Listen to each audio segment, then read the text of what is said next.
Welcome to the Deep Dive. Today, we're focusing on the educational paths for African American men. And there's a real paradox here.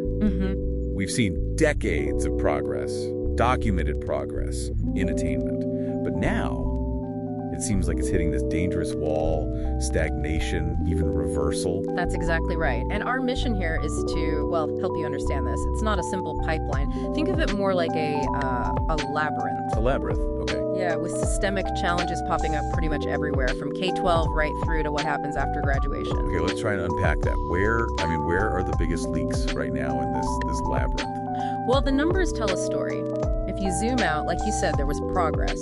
College enrollment for Black 18 to 24-year-olds, it went up significantly. Right, I saw that stat, 25% in 2000, up to 36% in 2022. That looks like a big long-term win.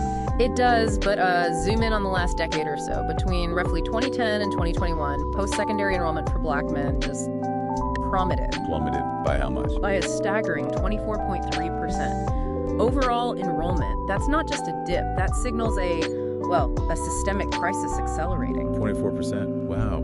And the cost of that, I guess we see it in that some college no degree phenomenon. That's a critical piece, a really critical economic indicator, actually. The share of Black men with some college credits but no actual degree, it's 24.3%. Wait, that's almost the exact same percentage. Almost identical to the share who did finish a bachelor's degree, which is around 22.8 to 23.6%, depending on the year you check. So let me get this straight. Almost the same number of men end up with college debt, but no degree as those who actually get the degree and its benefits. That's systemic failure baked right in. Precisely. Debt without the diploma. It's easy to just focus on college failures, but where do the roots of this really start? Does it go back further? Oh, absolutely. It starts much, much earlier, back in K through 12. That pipeline is compromised early on by things like punitive discipline. You mean the school to prison pipeline issues? Disproportionate suspensions, expulsions? Yeah, exactly. Which leads to huge losses in instructional time, alienation from school. It sets a trajectory.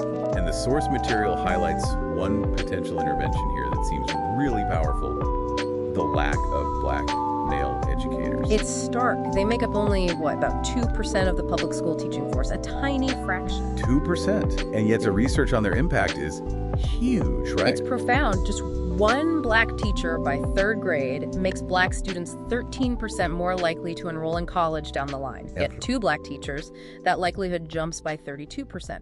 It's a massive difference in expectation and connection. So if the data is that clear, 32%, what's stopping us? Why aren't we fixing that 2% representation gap? What are the structural things in the way? Well, it points to those deep systemic barriers again, doesn't it? Things like low teacher pay affecting recruitment, potential biases in hiring, retention challenges. Yeah. The same kind of issues that affect the students themselves. Right. And that complexity just gets amplified when students do make it to college. Intensifies, absolutely. Which brings us to that fork in the road you mentioned earlier, the difference in experience between college types. Yeah, let's talk about that. At predominantly white institutions, PWIs, the research talks about a high psychic tax for Black male students. The psychic tax. It's the constant emotional energy spent dealing with racial isolation, those daily microaggressions, stereotype threat. Stuff that other students just don't face. Right. It leads to what researchers call racial battle fatigue. You're spending energy just navigating the racial environment, energy that could be going purely into academics. Okay, but then the contrast is, historically, Black colleges and universities, HBCUs, the sources frame them as powerful engines for mobility. Incredibly powerful. HBCU graduates are almost twice as likely to experience upward economic mobility. We're talking an expected $927,000 in additional lifetime earnings compared to peers without a degree. Wow, nearly $1 million. And they provide that culturally affirming environment. They actively reduce that race-related stress, that psychic tax. So here's the paradox then. HBCUs seem like the most effective model based on this. Clearly, yes. Yet Black male enrollment at HBCUs has actually dropped.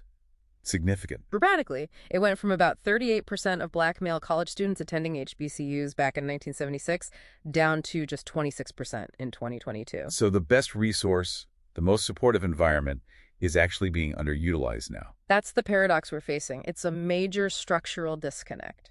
And even for those who navigate all this, they get through the labyrinth, they graduate. The barriers still aren't gone, are they? Tell us about minorities' diminished returns, MDRs. Right, MDRs. It's like the final hurdle. Essentially, it means that even with the same credentials, like a college degree, the economic and social returns are often less for minorities compared to their white counterparts. The degree itself is somehow discounted in the real world. In effect, yes. Educational attainment doesn't erase the impact of systemic bias in the labor market and elsewhere. And the underemployment stats seem to bear that out. They do. Black college graduates are significantly more likely to be underemployed. Nearly 40% end up in jobs that don't actually require a degree. 40%. Compared to what for white graduates? Compared to about 31% for white graduates. So you have the credential, you likely have the debt, but you're still facing these discriminatory hurdles finding work that matches your qualifications. So wrapping this up, the takeaway seems clear. The system itself erects barriers. Every single stage. From the very beginning in school right through to the job market, that's why we need what's called an anti-deficit approach. Focus on changing the system, not trying to fix the students navigating it. Right. And key recommendations seem to focus on that systemic change, like really aggressive policies to recruit black male educators and serious investment in models we know work, like HBCUs. Exactly. Target the structural issues. So here's something for you, the listener, to think about. Given this overwhelming evidence that HBCUs offer such a supportive environment that they actively fight that psychic tax, what larger structural forces, things like, say, chronic underfunding that limits the financial aid they can offer, might be unintentionally or maybe intentionally steering students away from their best chance at success? And maybe, what role can you play in advocating for those absolutely essential institutions?